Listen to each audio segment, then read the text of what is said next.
Selamat siang, Bapak dan Ibu sekalian. Selamat bergabung pada sesi webinar Direction Live Online pada hari ini. Perkenalkan, nama saya Widi, Solution Engineer dari Esri Indonesia yang hari ini akan menjadi moderator dan juga salah satu pembicara untuk webinar kami yang berjudul ARGIS Indoors for IAC dan Real Estate. Oke, pada kesempatan webinar kali ini kami akan membahas lebih lanjut mengenai pemetaan di dalam ruangan dan juga pemanfaatan aplikasi user-friendly yang nantinya bisa digunakan untuk manajemen keruangan, ruang secara general maupun ruang perkantoran Bapak dan Ibu sekalian. Oke, pada hari ini saya tidak sendiri, Bapak dan Ibu. Saya ditemani oleh Mbak Farah Nadila atau yang biasa akrab dipanggil dengan sebutan Mbak Ara. Kami berdua adalah Solution Engineer dari SE Indonesia, khususnya di sektor komersial. Saya sendiri sudah bergabung di tim komersial selama kurang lebih 4 tahun, sedangkan Mbak Ara saat ini biasanya untuk di sektor IC komersial ya. Mbak Ara sendiri sudah memiliki pengalaman selama 2 tahun kurang lebih di sektor IC. Kalau dari saya sendiri fokusnya memang lebih ke transportasi dan juga real estate.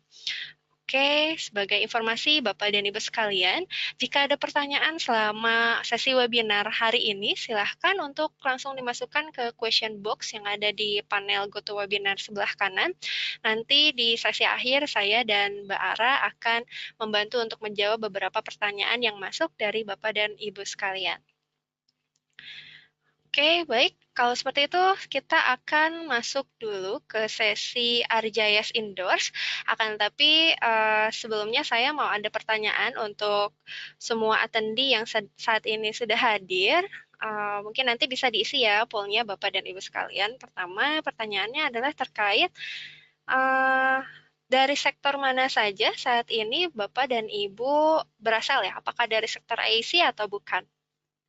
Silahkan bisa untuk diisi terlebih dahulu. Oke, ya kita tunggu beberapa detik lagi ya. Baik, saya lihat memang di sini banyak sekitar 60%-nya itu berasal dari sektor IC dan real estate ya. Dan 30%-nya itu bukan berasal dari sektor IC dan real estate. Tidak masalah Bapak dan Ibu, kita semua di sini akan belajar teknologi yang baru ya. Oke, selanjutnya ini ada beberapa pertanyaan lainnya yang ingin saya tanyakan, yaitu terkait, sebentar ya, terkait ArcGIS Pro itu sendiri. Apakah Bapak dan Ibu familiar terkait untuk ArcGIS Indoors, teknologi ArcGIS Indoors kami? Oke, ya. Yang sudah voting saat ini memang menyatakan belum familiar terkait ArcGIS Indoors. Memang betul, ArcGIS Indoors ini adalah salah satu produk yang bisa dibilang cukup baru karena dia baru launch di tahun 2019, Bapak dan Ibu sekalian. Jadi bisa dibilang ini adalah teknologi yang baru gitu dan kita sama-sama hari ini akan belajar mengenai ArcGIS Indoors ya atau memaparkan terkait ArcGIS Indoors ke depannya. Baik, sekarang kita akan masuk terkait agenda yang akan kita cover pada webinar hari ini. Pertama adalah terkait product overview, terkait ArcGIS Indoors itu sendiri, lalu kemudian produk komponennya ya, apa aja sih yang ada di dalam komponen ArcGIS Indoors, lalu kemudian nanti akan ada sesi demo yang menarik yang akan disampaikan oleh Mbak Ara, dan di sesi akhir kita akan menyampaikan atau ada sesi untuk Q&A ya. Jika ada pertanyaan bisa langsung disampaikan oleh Bapak dan Ibu sekalian. Oke, selanjutnya kita akan masuk ke sesi pertama yaitu terkait product overview untuk ArcGIS Indoors. Nah, sebagai background, ArcGIS Indoors ini kalau kita sadari ya sebenarnya kegiatan yang dilakukan oleh kita umumnya itu dilakukan di dalam ruangan, seperti misalkan bekerja gitu ya, lalu belajar ataupun berbelanja, itu semua dilakukan kegiatannya di dalam ruangan, baik itu di dalam kantor gitu ya, lalu di dalam kampus ataupun di dalam mall gitu. Nah, fakta menariknya memang untuk pemetaan di dalam ruangan ini masih belum banyak dilakukan. Kalau kita berbicara mengenai data dalam ruangan, secara generalnya nih Bapak dan Ibu biasanya suka lihat di dekat lift gitu ya, ada nih denah ruangan yang berisi informasi you are here, emergency exit di mana gitu ya untuk penggunaan emergency. Nah, itu salah satu contoh untuk data di dalam ruangan. Beberapa manajemen building management memang masih menggunakan datanya paper based gitu ya, sedangkan untuk beberapa yang lain juga sudah ada yang versi digital berupa AutoCAD ataupun PDF-nya gitu. Nah, di sini ada research yang dilakukan oleh National Institute Science and Technology terkait lack atau kekurangan dari data interoperability untuk data di dalam ruangan. Dan fakta menariknya ternyata dari kekurangan untuk data interoperability tersebut bisa mengakibatkan kerugian sebesar 1,5 miliar per tahunnya karena kehilangan kesempatan untuk melakukan pembaharuan dan perbaikan facility operation gitu. Nah, maka dari situ ada satu solusi yaitu ArcGIS Indoors yang bisa membantu Bapak dan Ibu menjawab permasalahan tersebut dengan menghimpun semua data internal atau data di dalam ruangan itu ke dalam satu system of record yang bernama ArcGIS Indoors. Oke, nah ArcGIS Indoors ini memang secara spesifik adalah produk yang dibuat untuk mendukung solution space and building management. Gitu. Nah, secara sederhana memang ArcGIS Indoors ini kurang lebih sama dengan digital twin version dari building gitu. Dan kalau kita lihat pilar-pilar utama beberapa solusi yang bisa dijawab oleh ArcGIS Indoors itu ada 4 gitu, yaitu data management, facility operation, occupant experience, dan juga space management. Nah, nanti secara spesifik demonya akan disampaikan oleh Mbak Ara di bagian akhir ya. Nah, akan tetapi di sini saya mau memperlihatkan beberapa fitur yang cukup menarik dari ArcGIS Indoors, yaitu terkait routing ya, routing di dalam ruangan. Lalu misalkan di sini ada extend capability dari ArcGIS Indoors untuk indoor positioning system, dan juga ada beberapa capability seperti untuk melakukan booking workspace gitu. Yang saat ini dapat dilihat oleh Bapak dan Ibu sekalian di layar sebelah kanan itu adalah tampilan-tampilan aplikasi untuk ArcGIS Indoors gitu.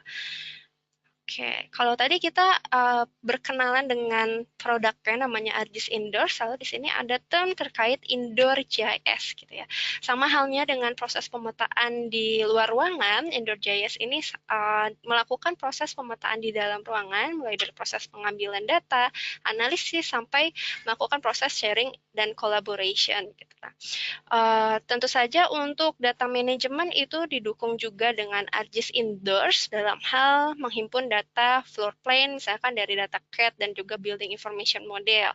Lalu nanti kita visualisasikan gitu ya dan mappingkan dan ditampilkan dalam suatu focus apps yang nanti bisa didemokan oleh Mbak Ara, dua jenisnya, dia version web dan juga mobile. Kemudian ada tools analitik juga yang bisa membantu Bapak dan Ibu untuk melakukan site selection, contohnya untuk penempatan fire hydrant yang paling cocok itu di mana. Kemudian nanti kalau misalkan ada beberapa fitur yang belum ada di commercial of the shelf dari ArcGIS Indoors sendiri, sebenarnya kami juga mendukung untuk pengembangan lebih lanjut fiturnya dengan menggunakan developer tools kami. Oke, kita akan masuk ke bagian yang kedua, yaitu produk komponen untuk ArcGIS Indoors. Akan tetapi sebelum masuk ke bagian produk komponen, saya mau menjelaskan sedikit mengenai information model atau data-data yang perlu dihimpun dan disiapkan sebelum kita membuat ArcGIS Indoors. Jadi di sini ada beberapa information model yang perlu disiapkan, yaitu terkait floor plans, bisa datanya berupa 2 dimensi maupun 3 dimensi. Lalu juga ada terkait data network, model network yang nantinya akan digunakan untuk melakukan proses routing dan juga wayfinding dari satu ruangan ke ruangan yang lain. Kemudian dibutuhkan juga informasi terkait occupant dan space assignment, termasuk juga untuk data point of interest. Nah, sekarang yang sedang dilihat oleh Bapak dan Ibu di layar di sebelah kanan itu adalah beberapa terms yang biasanya digunakan dalam ArcGIS Indoors dataset, seperti site, facility, levels, dan juga unit. Nah, untuk mendapatkan gambaran lebih terkait terms tersebut, saya akan memperlihatkan ilustrasinya. Jadi ini adalah komponen-komponen dari indoors dataset. Yang pertama adalah sites. Sites ini kurang lebih seperti area of interest. Area of interestnya bisa berupa misalkan area perkantoran gitu ya, area di rumah sakit, area kampus gitu. Dan lalu nanti ada yang kedua adalah facility. Facility ini menggambarkan terkait gedung-gedung yang ada di dalam area of interest tersebut. Gitu. Kemudian selanjutnya ada levels. Tentu saja untuk bangunan-bangunan yang memiliki lantai lebih dari satu, levels ini bisa menggambarkan bagaimana indoors positioning di lantai-lantai yang lainnya. Gitu. Kemudian ini yang keempat adalah units. Units ini juga cukup penting ya, menggambarkan terkait ruangan-ruangan yang ada di dalam suatu bangunan. Dan yang terakhir adalah details. Details ini untuk komponen-komponen pendukung seperti misalkan informasi terkait dinding, pintu, jendela, dan lain sebagainya. Kesemua data tersebut nanti akan dihimpun dalam satu dataset yang bernama indoors dataset dan nanti akan ada di dalam satu geodatabase. Nah, kalau kita berbicara mengenai workflow-nya untuk pembuatan data ArcGIS indoors yang berupa floor aware maps tersebut, ini adalah workflow sederhananya gitu. Jadi, pertama tentu saja harus ada data floor plans-nya, baik itu berupa data CAD maupun data berupa building information model. Kemudian dari situ kita akan menghimpun atau membuat semua datanya dalam satu dataset bernama indoor dataset yang seperti sudah saya jelaskan di slide sebelumnya. Kemudian baru kita membuat floor aware maps di dalam ArcGIS Pro ini dan setelah itu baru kita bisa melakukan proses publishing ke dalam ArcGIS Enterprise maupun ke dalam ArcGIS Online. Oke, kita akan masuk ke produk komponen pertama, yaitu Indoors for ArcGIS Pro. Sama seperti halnya penggunaan ArcGIS Pro pada umumnya, di dalam ArcGIS Pro ini kita melakukan proses data management, data preparation, termasuk untuk pembuatan information model tadi ya, pembuatan floor plans, lalu juga membuat 3D scenes, dan juga pembuatan routing. Nah, itu semuanya dilakukan di dalam ArcGIS Pro. Kemudian nanti kalau misalkan sudah ready, baru bisa kita publish datanya itu ke dalam ArcGIS Online ataupun ArcGIS Enterprise. Kemudian ini komponen kedua dari ArcGIS Indoors yaitu namanya Space Planners. Space Planner ini digunakan untuk melakukan proses assignment ya, penentuan alokasi workspace untuk setiap staff gitu. Contohnya di ISER Indonesia saat ini kami menggunakan hybrid policy gitu ya dan open workspace sehingga nanti tim HR ataupun building management itu bisa melakukan assignment untuk setiap workspace kepada staff tertentu seperti itu. Atau misalkan untuk penentuan lokasi atau assignment vacancy kepada staff yang memang membutuhkan workspace gitu sehingga nanti pemanfaatannya bisa dimaksimalkan untuk area-area yang cukup minim gitu ya atau kita juga dari space planner ini bisa mengetahui di ruangan-ruangan mana sih yang masih kosong saat ini gitu dan juga penentuan alokasi ruangan secara keseluruhan seperti apa itu untuk space planner. Selanjutnya ada indoors viewer.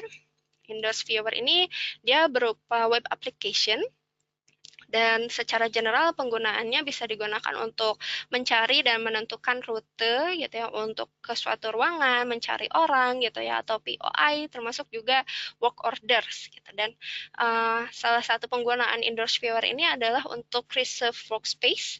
Dia bisa ditampilkan dalam bentuk 2 dimensi maupun 3 dimensi. Nah, untuk tampilan Indoors Viewer ini ada dua pilihannya, ada viewer dan ada juga kios gitu. Jadi, kalau viewer sama halnya dengan web aplikasi ArcGIS pada umumnya bisa diakses di PC oleh Bapak dan Ibu secara langsung gitu ya di PC-nya. Tapi kalau yang kios ini memungkinkan Bapak dan Ibu untuk mendapatkan interaksi gitu. Contohnya adalah kios ini bisa dipasang di monitor touchscreen di mall. Jadi pengunjung ini bisa mengetahui atau mencari routing terhadap tenan tertentu yang ingin dituju. Misalkan ke tenan restoran gitu ya atau misalkan ke grocery store ataupun ke clothing store dan lain sebagainya. Oke. Selanjutnya ini ada komponen Indoors Mobile untuk produknya. Secara functionality memang kurang lebih sama dengan yang di-provide oleh ArcGIS Indoor Viewer, akan tetapi di sini salah satu hal yang cukup menarik capability Indoors Mobile ini adalah kemampuan untuk melakukan sharing current location atau existing location kepada pihak yang memang membutuhkan gitu. Dan di sini Indoors Mobile-nya ready to use apps. Jadi kalau misalkan Bapak dan Ibu sekarang mencari di App Store ataupun Google Play Store, itu bisa langsung dicari ya Indoors Mobile dan sudah ada gitu. Oke. Selanjutnya adalah indoor positioning gitu. Jadi indoor positioning system ini adalah extend capability dari ArcGIS Indoor Mobile gitu. Dan sebenarnya di sini yang pada saat webinar ini kita tidak akan membahas secara detail terkait indoor positioning system, tetapi yang bisa saya sampaikan adalah untuk kita bisa mengenable indoor positioning system tersebut, perlu ada device tambahan yang memang mendukung untuk kita bisa membuat indoor positioning system, seperti Bluetooth, Wi-Fi, dan GPS. Oke, sehingga nanti kalau misalkan sudah di-enable, harapannya Bapak dan Ibu bisa mendapatkan Blue Dot Experience seperti yang dapat dilihat di bagian kanan layar. Baik, untuk sesi terkait product overview dan juga produk komponen sudah selesai dilakukan. Sekarang kita akan masuk ke bagian demonstrasi yang akan disampaikan oleh Mbak Ara. Mbak Ara, apakah sudah ready, Mbak? Halo. Oke, sudah masuk suaranya. Oke, sudah ready ya, Mbak? Sudah. Baik, terima kasih Kak Widi untuk penjelasannya yang sangat menarik terkait ArcGIS Indoors. Sekarang saya akan membahas bagaimana penerapan fungsionalitas dari ArcGIS Indoors secara lebih detail. Dan juga selanjutnya saya akan mendemokan workflow dari ArcGIS Indoors itu sendiri. Boleh di next? Sebagaimana yang kita tahu, Esri memiliki ArcGIS Indoors yang support untuk pemetaan dalam ruangan secara lengkap. Hal ini yang merevolusi cara dari suatu organisasi dalam mengelola ruangan secara lebih efektif, yang akan menyediakan tampilan berupa floor plan baik dalam bentuk 2D maupun 3D. Hal ini juga didukung dengan fitur positioning. Fitur ini memungkinkan karyawan, visitor, maupun juga teknisi untuk melakukan navigasi dalam ruangan secara kompleks dan juga user-friendly. Teknisi juga dapat merespon balik dengan memberikan informasi tentang area yang sudah di-maintenance berdasarkan work order yang telah diterbitkan melalui ArcGIS Indoors.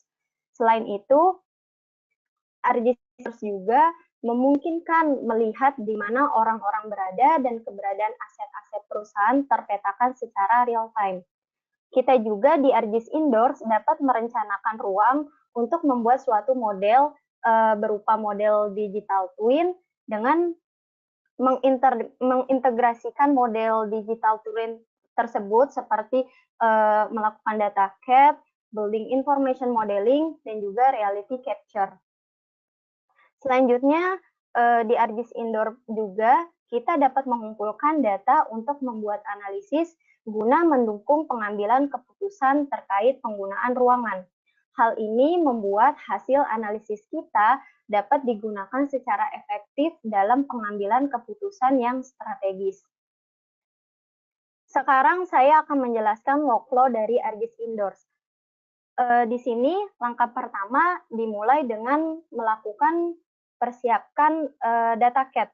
Di sini kita memiliki 3 set data CAD yang akan kita persiapkan untuk pembuatan floor aware maps. Pertama, kita akan menginput data CAD ke dalam floor plan to Indoors. Hasilnya berupa hasil dari inputan tersebut berupa Indoors Geodatabase yang kemudian akan kita publikasikan nantinya. Kemudian kita akan siapkan juga data untuk dipublikasikan, diantaranya seperti pembuatan web map, di sini juga terdapat detail, unit, dan jika kita memiliki data 3D, kita dapat membuat juga web scene yang berisi elemen seperti walls, doors, unit, facilities dalam bentuk 3D. Kemudian di sini juga terdapat mobile map yang dipublikasikan untuk divisualisasikan dalam aplikasi mobile di ArcGIS Indoors. Di sini Juga terdapat network dataset yang berfungsi sebagai routing, di mana ini kunci untuk navigasi dalam suatu ruangan. Network dataset sendiri terdiri dari dua layer, yaitu pathway dan transition. Proses generate pathway ini berdasarkan POI untuk mendapatkan rute dari setiap ruangan. Selanjutnya di sini juga terdapat timing pathway untuk mendapatkan rute terbaik. Transition di sini juga digunakan untuk membuat rute antar lantai, baik menggunakan elevator maupun tangga. Setelah mendapatkan rute ini, kita dapat melakukan solving pada network dataset. Dan kemudian setelah kita mempublikasikan semuanya, kita akan melihat ke dalam indoor viewers. Di indoor viewers, kita dapat melihat bangunan seperti pada layar. Contohnya ini adalah kampus Esri di Redlands. Jika kita mengklik salah satu bangunan, misalnya saja di sini kita mengklik bangunan Q, kita dapat melihat informasi terkait bangunan tersebut. Kita juga dapat memilih lantai yang berbeda dari bangunan Q. Seperti di sini terdapat lantai 1, di sini juga terdapat lantai 2, dan juga lantai 3. Selain itu, kita dapat menggunakan facility selector untuk beralih ke bangunan lain. Sebagai contoh, misalnya kita di sini ingin beralih ke bangunan M, maka akan berpindah ke bangunan M. Panel di sini juga terdapat panel Explore. Panel Explore di sini berfungsi sebagai katalog untuk informasi terkait kampus, baik di dalam maupun di luar gedung. Seperti di sini ada people, place and things, retail and service, dan juga work order. Fitur pencarian di bagian atas juga tersedia jika kita sudah tahu titik tertentu yang ingin kita cari. Sebagai contoh, kita ingin mencari meja kerja James Mining. Selanjutnya, jika kita perlu menghadiri rapat di gedung Q, kita dapat menggunakan kalender komputer. Dan di sini juga terdapat tombol petunjuk arah untuk menavigasi dari meja James Manning ke ruangan rapat tersebut. Rute petunjuk arah dapat dilihat dengan jelas dalam layar, termasuk pemilihan kita bisa memilih menggunakan tangga ataupun lift. Pada petunjuk arah terlihat rute solid dan rute titik-titik, di mana rute solid ini mewakili lantai yang sedang kita lalui. Dan rute titik-titik mewakili lantai alternatif.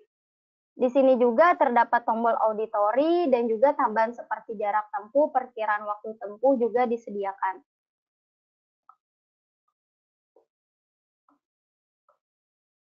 Kita dapat melihat bahwa jarak navigasi adalah 160 meter, dengan waktu tempuh sekitar 2 menit. Untuk pemahaman situasional yang lebih baik, kita dapat beralih ke tampilan 3D untuk menganalisis rute di dalam maupun di luar bangunan. Dengan ini, kita dapat perspektif lebih detail tentang fasilitas, aset, POI, unit bangunan, dan akses per lantai secara lebih mendalam. ArcGIS Indoors juga memberi kita kemampuan untuk melakukan booking ruangan yang masih tersedia. Misalnya ketika kita ingin menjadwalkan suatu rapat, kita dapat book ruangan dari daftar ruang rapat atau menggunakan ikon-ikon ruang rapat seperti pada peta. Kita cukup klik book untuk memulai proses booking. Sebagai contoh, kita akan memesan ruangan O2 North A.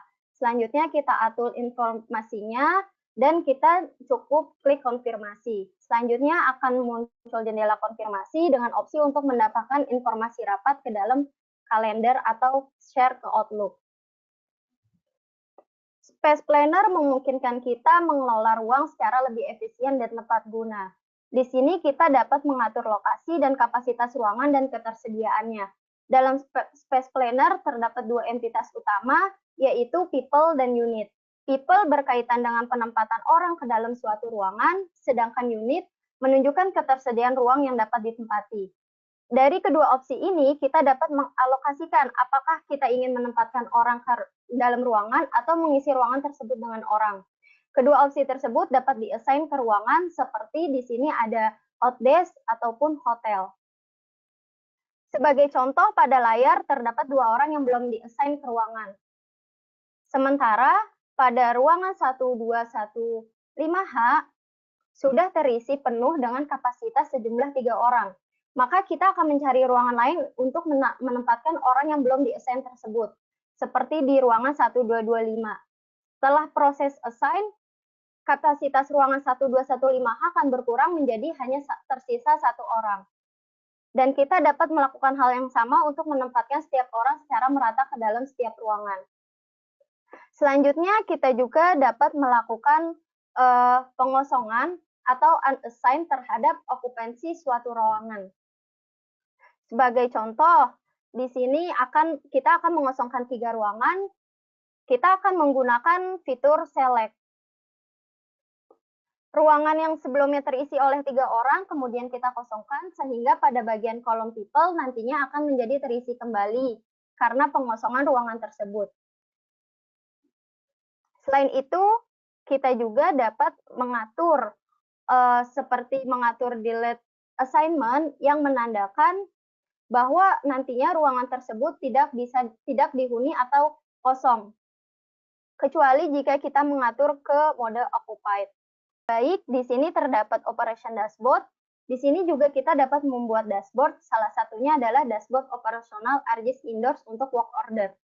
Dashboard ini memberikan gambaran umum bagi para eksekutif dan manajer untuk memfasilitasi pengambilan keputusan berdasarkan informasi real time. Sebagai contoh, pada bangunan Q terdapat update work order status di sebelah kanan dan terdapat daftar work order yang telah komplit di sebelah kiri, di mana hanya terdapat WO13 pada building Q. Kita juga dapat mengelola work order yang masih sedang berlangsung dengan melihat daftar open work order list pada bagian atas sebelah kiri. Di sini juga kita dapat mengklik tab-tab di bawah peta. Kita dapat memahami operasi kampus secara menyeluruh. Seperti di sini ada beberapa grafik yang bisa memperlihatkan dari aktivitas tersebut. Dengan menggunakan dashboard ini, para eksekutif dapat dengan cepat memahami mengenai work orders di fasilitas mereka. Di sini saya juga akan menunjukkan bagaimana optimalisasi ruang kantor membantu eksekutif dan manajer memahami serta berkomunikasi mengenai pemecahan masalah spasial atau penggunaan ruang kantor. Seperti di sini terdapat dashboard, data untuk kantor kosong dan terisi diintegrasikan dari basis data relasional ke dalam dashboard. Dengan menggunakan facility selector dan vertical floor selector, kita dapat memahami ruang mana yang perlu diperhatikan juga dengan indikator warna pada peta. Seperti di sini juga terdapat grafik untuk memvisualisasikan hasilnya. Selanjutnya, saya akan lanjut demo ke mobile app dari ARGIS Indoors, mungkin bisa di next. Sekarang saya akan coba mendemokan penggunaan ARGIS Indoors dengan mobile app. Bayangkan jika saya seorang cleaning service yang sedang bekerja di suatu ruangan seperti di sini, di briefing room B, saya juga dapat menyimpan lokasi work order saya ke My Place. Di sini juga terdapat kalender untuk mengintegrasikan secara otomatis lokasi work order saya. Misalnya saat ini saya berada di gedung M41 dan saya ingin pergi ke work order lainnya, saya akan melakukan penggunaan routing pada mobile app. Selanjutnya, di sini juga saya dapat melihat deskripsi dan juga saya dapat memperbarui status work order saya dengan cara mengintegrasikannya ke dalam Survey 123. Di sini kita klik more, kemudian kita update work ordernya, dan di sini langsung terintegrasi dengan Survey 123. Di sini kita akan mengganti assignment type-nya dari assign menjadi complete. Kemudian kita juga dapat mengisi issue detailnya seperti di sini complete. Dan kita juga dapat mengambil gambar pekerjaan yang telah selesai. Setelah semuanya sudah diisi, maka work order ini akan kita ajukan ke supervisor kita, dan supervisor kita dapat melihat update dari work order yang sudah kita ajukan.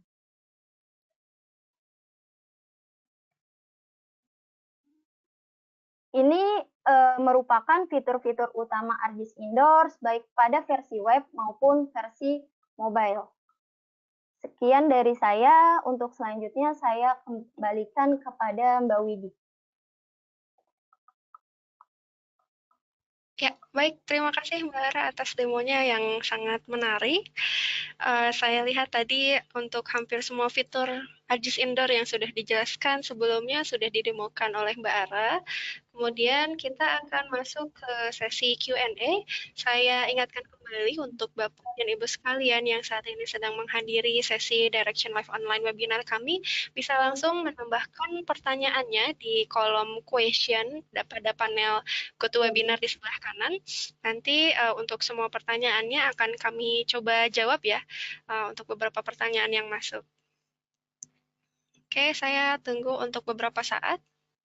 Oke, ya ini sudah ada beberapa pertanyaan yang masuk ya. Baik, kita akan bacakan terlebih dahulu dari Bapak Oki Syahputra Jenny. Terima kasih Pak atas pertanyaan yang diajukan. Ada beberapa pertanyaan di sini. Saya akan coba membacakan untuk yang pertama terlebih dahulu ya. Ini sepertinya untuk Mbak Ara. Terkait analisis routing, apakah analisis routing ini bisa ada opsi mengikuti jalur eskalator atau lift? Silahkan Mbak Ara, bisa dibantu untuk dijawab, Mbak. Ya, pertanyaannya sangat menarik ya. Untuk terkait jalur routing ini, nantinya memang kita akan mengatur, kita akan memilih apakah kita akan menggunakan fitur elevator atau kita dapat menggunakan tangga. Nantinya hal tersebut kita dapat atur di ArcGIS Pro setelah kita mengatur membuat pathway dan transition dari network data routing tersebut. Mungkin jawaban dari saya seperti itu.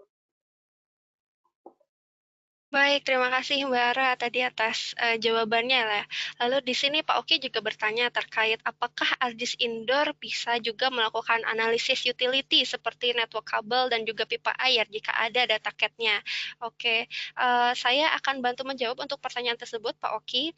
Jadi memang untuk analisis tersebut secara commercial of the self atau dari sananya ya, dari template ArcGIS Indoors-nya memang belum termasuk sebagai salah satu fiturnya. Akan tetapi bisa kita combine-kan dengan salah satu tools kami yang bernama Utility Network gitu ya untuk melakukan analisis tersebut. Jadi selama memang ada data pipa, lalu juga data-data utility yang lain, yang ini lakukan analisisnya itu memungkinkan sekali untuk kita integrasikan ya antara analisis dari utility network dengan ArcGIS Indoors ke depannya. Baik, terima kasih Pak Oki untuk pertanyaannya. Lalu di sini juga ada pertanyaan lainnya yang masuk. Coba saya bacakan terlebih dahulu ya. Oke, di sini ada pertanyaan dari Pak Unad Pal. Izin bertanya, bagaimana cara convert blok bangunan tersebut ke ArcGIS sehingga menjadi polygon site plan bangunan? Itu pertanyaannya dari Pak Unadpal ya di sini askernya. Nah, dari Mbak Ara nih sepertinya sangat memahami ya terkait bagaimana cara mengkonversi blok bangunan tersebut ke dalam polygon site bangunan ArcGIS. Boleh dijelaskan, Mbak? Baik, untuk hal tersebut kita terdapat dua cara yang berbeda. Tergantung dari data yang kita input awalnya. Misalnya kalau di contoh saya tadi terdapat data cat, itu kita akan menggunakan import floor to indoor dataset. Jadi ketika kita mengimpor tersebut akan membuat suatu geodatabase.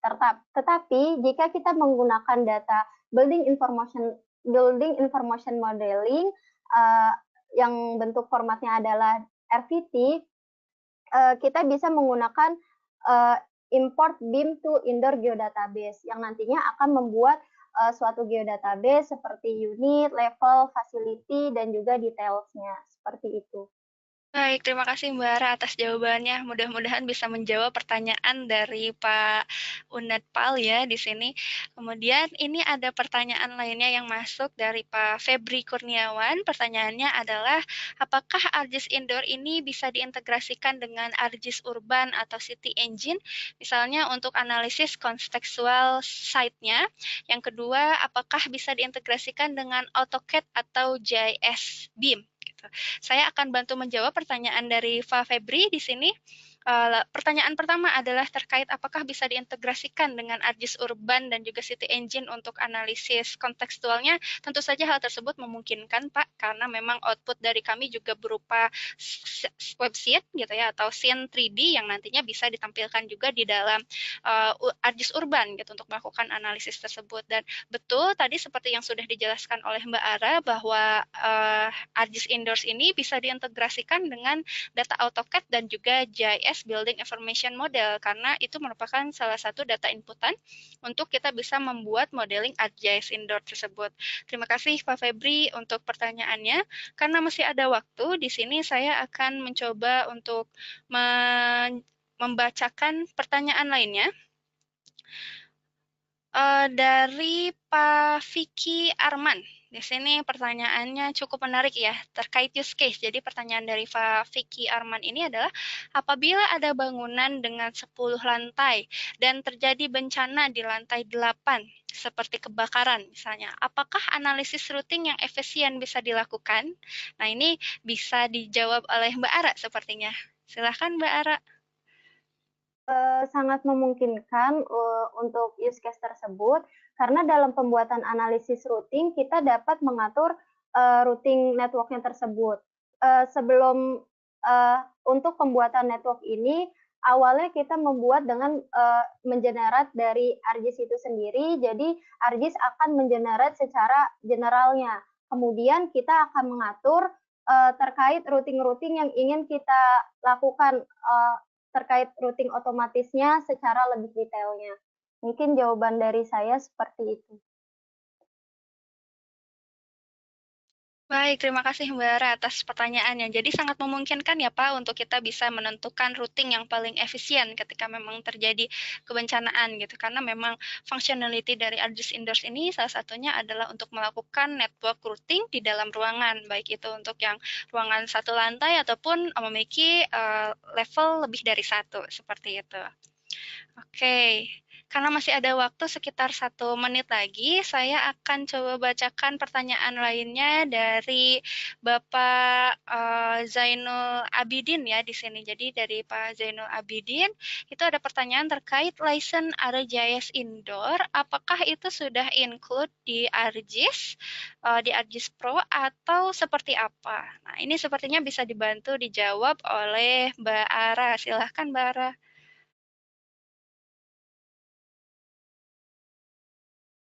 Ya baik, terima kasih Pak Zainal Abidin terkait pertanyaannya. Terkait license ArcGIS Indoor sendiri untuk di ArcGIS Pro-nya ini, dia merupakan suatu extension, sehingga kita harus add on untuk penggunaan ArcGIS Indoor for ArcGIS Pro. Selain ArcGIS Indoor for ArcGIS Pro, di sini terdapat license, diantaranya ada license Indoor Maps, yang indoor map ini berguna untuk ketika kita akan mengupload data indoor di ArcGIS Pro tersebut ke dalam web viewer. Kemudian juga di sini terdapat indoor space, di mana ketika kita ingin melakukan indoor space planner, itu kita harus mempunyai juga license terkait indoor space-nya. Dan di sini juga kita juga harus mempunyai add-on tambahan seperti network analis untuk membuat routingnya. Mungkin jawaban dari saya seperti itu. Dari Kak Widi ada tambahan? Ya, sepertinya sudah sangat lengkap dijawab oleh Mbak Ara ya terkait pertanyaan dari Pak Zainul Abidin. Kemudian ini ada pertanyaan terakhir yang berasal dari Pak Holis terkait use case pemanfaatan atau success story untuk ArcGIS Indoors. Baik, dari pertanyaan Pak Holis, izin saya jawab ya Pak. Ya, terima kasih atas pertanyaannya. Di sini saya bisa share beberapa success story yang memang sudah menggunakan menggunakan ArcGIS Indoors, beberapa di antaranya di sini akan coba saya share screen sebentar. Oke, mudah-mudahan sudah terlihat di layar Bapak dan Ibu sekalian. Ini salah satu pemanfaatannya oleh Relay Water, oleh teknologi supervisornya Andrew Hayes. Di sini mereka melakukan visualisasi dari data-data utility, termasuk untuk memantau bagaimana sih networking-nya atau utility dari networking dari lokasi tertentu untuk bisa kita memperbaiki satu utility yang sedang rusak gitu ya di sini contohnya. Lalu selanjutnya ini juga ada use case dari salah satu airport yang paling sibuk di dunia yaitu Hartsfield-Jackson di Atlanta. Mereka melakukan pemetaan indoors untuk airportnya seperti yang dapat dilihat oleh Bapak dan Ibu di layar, termasuk untuk pemetaan point of interest yang ada di dalam airport tersebut gitu. Jadi itu adalah beberapa success story yang bisa kami sampaikan kepada Bapak dan Ibu pada kesempatan webinar hari ini. Sepertinya untuk sesi webinar Q&A itu sudah selesai dilaksanakan. Kita akan mengingatkan kembali sebentar bahwa di Esri sendiri, kami ada rangkaian webinar selanjutnya yang akan dilaksanakan pada tanggal 30 November, yang mana adalah 2 minggu lagi, terkait pemetaan topografi dengan ArcGIS. Silahkan Bapak dan Ibu, jika ada yang ingin melakukan reservasi atau mendapatkan informasi lebih lanjut, bisa melakukan scan QR Code yang saat ini sedang muncul di layar Bapak dan Ibu. Lalu untuk peserta webinar yang saat ini sudah hadir, nanti akan ada recording yang akan kami kirimkan melalui email untuk Bapak dan Ibu bisa review kembali terkait materinya. Terima kasih atas perhatian Bapak dan Ibu selama webinar di hari ini. Saya dan Mbak Ara ucapkan terima kasih banyak atas atensi dan pertanyaan-pertanyaannya yang sangat menarik. Sampai jumpa di acara webinar selanjutnya.